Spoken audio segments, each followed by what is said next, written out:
Hey there everyone, and welcome to Retcon Reads. This is a branch off from our main podcast, Retcon Air.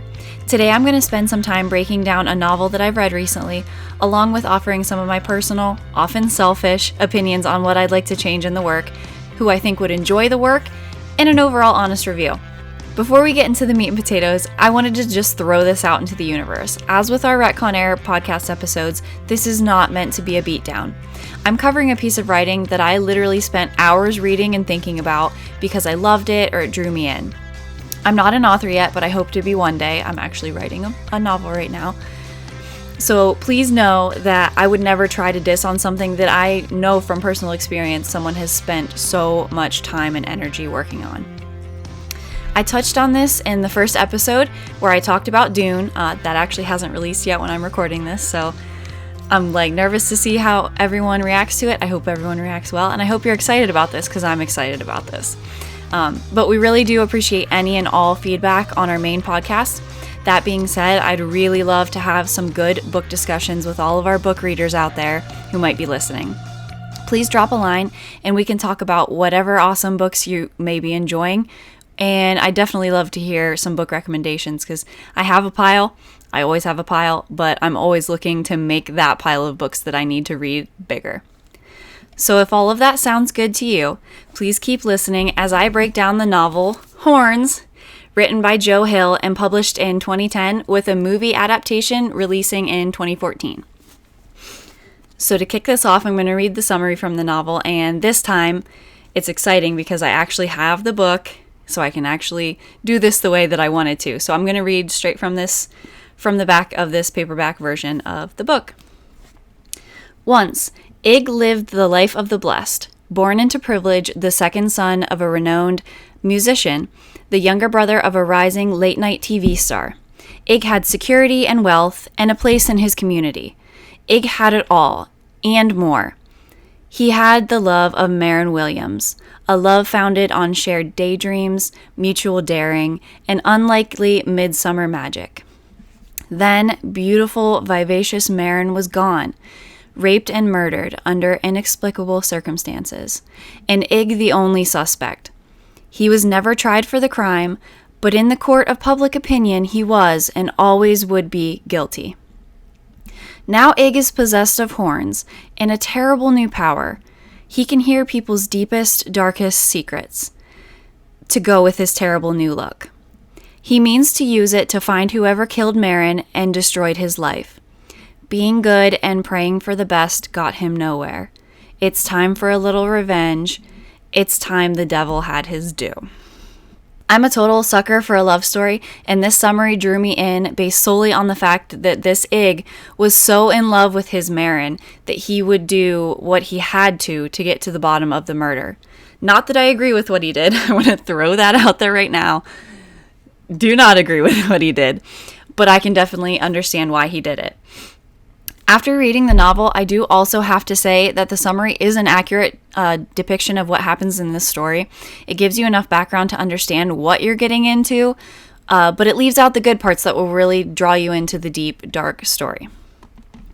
So because there was also a movie version of this, I did watch it. I've watched it a couple times now, and I honestly think the movie is extremely good. It's different, but it's good. So I figured I could maybe add a little portion into these when there is a movie that I have seen and kind of talk about that in comparison with the novel. So there are definitely some major differences between the novel and the movie. Most notably, the movie follows a fairly linear timeline, which is a little bit easier to watch, while the novel jumps around a bit.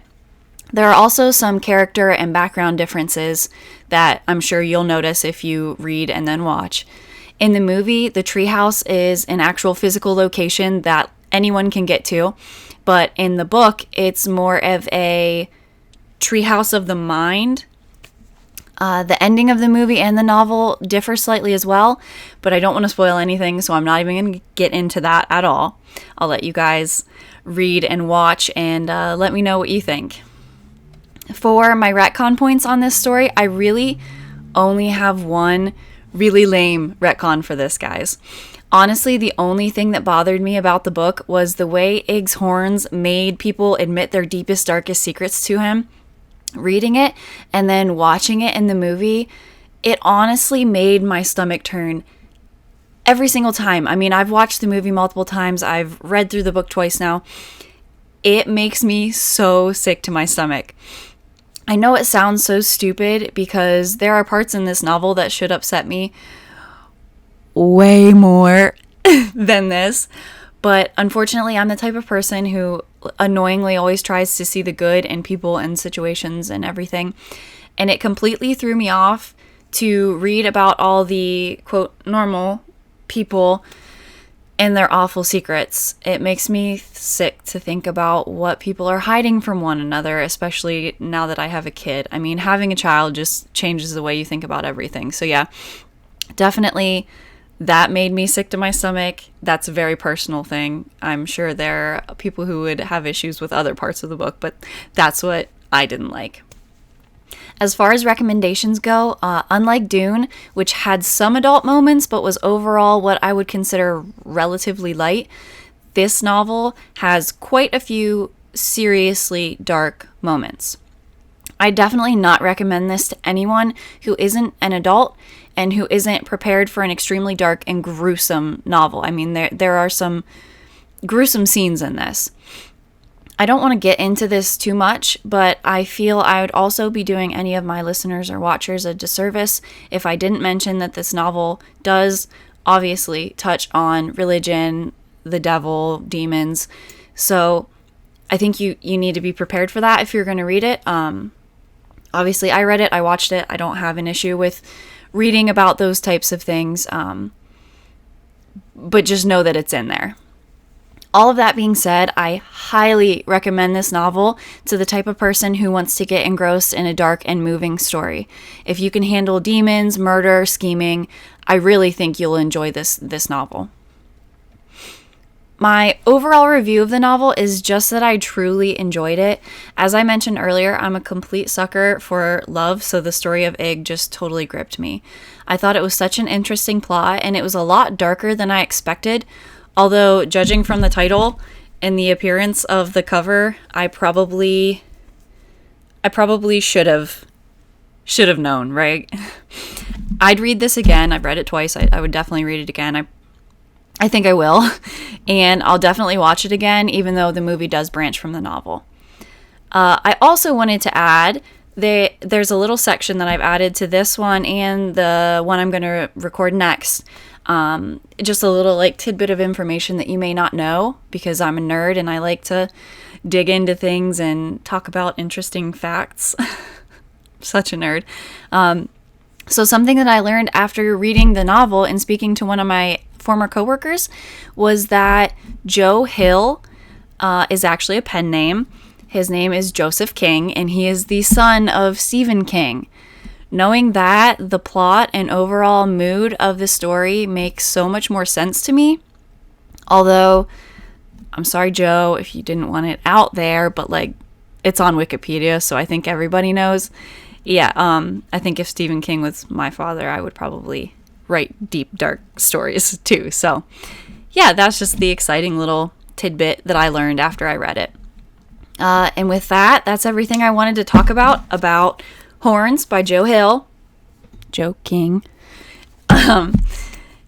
Please listen to our main podcast, Retcon Air. Follow us on Twitter, on Facebook. Review us on anywhere that you can listen to podcasts, iTunes, Spotify, all those good things.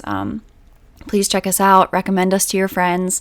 We're really excited about what we're doing, and we're excited to kind of start branching out and doing other exciting things. So we'd love to get some feedback and, kind of tweak these to make them what you guys want. So yeah, please reach out to us. Please review.